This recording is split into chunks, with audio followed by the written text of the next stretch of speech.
দেশে নেট সমস্যা থাকায় বেশ কয়েকদিন প্রবাসী আয়ে ভাটা পড়েছিল।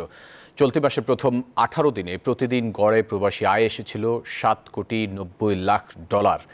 গত সপ্তাহেও আসেনি আগের একদিনের আয়ের সমান রেমিটেন্স। তবে ব্রডব্যান্ড ইন্টারনেট সেবা আংশিক চালু হবার পর আবারও রেমিটেন্স পাঠানো শুরু করেছেন প্রবাসীরা। কেন্দ্রীয় ব্যাংকের প্রবাসী আয় সংক্রান্ত হালনাগাদ প্রতিবেদন থেকে এ তথ্য পাওয়া গেছে। মামুন মাহিনের পাঠানো তথ্যছবিতে ডেস্ক রিপোর্ট। ইন্টারনেট সেবা বন্ধ থাকায় ব্যাংক, এক্সচেঞ্জের মতো বৈধ পথে রেমিটেন্স সংগ্রহের মাধ্যমগুলোতে প্রভাব পড়েছে। বাংলাদেশ ব্যাংকের তথ্য অনুযায়ী চলতি বছর গত মে মাসে $225 কোটি আয় দেশে এসেছে।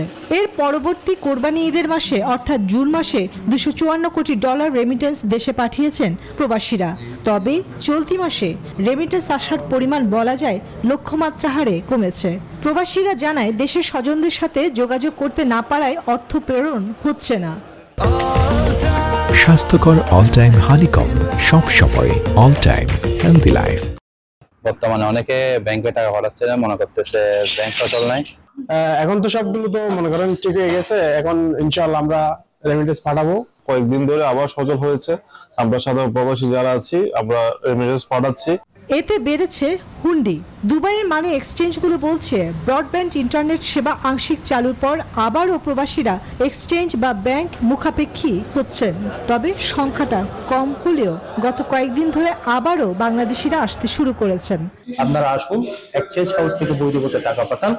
এতে দেশ জাতির উন্নয়নে অগ্রণী ভূমিকা পালন করুন। এদিকে দেশের বাইরে আমিরাত হতে শুধু 27 জুলাই আবুধাবি শাখা থেকে রেমিটেন্স গিয়েছে $8 কোটি, শারজাহ শাখা থেকে রেমিটেন্স গিয়েছে $5,90,00,000 এবং দুবাই শাখা থেকে গিয়েছে $5,86,00,000-এরও বেশি। বিষয়গুলো নিশ্চিত করেছে উক্ত শাখাগুলোর দায়িত্বে থাকা ম্যানেজাররা। চন্দ্রা, নিউজ 24।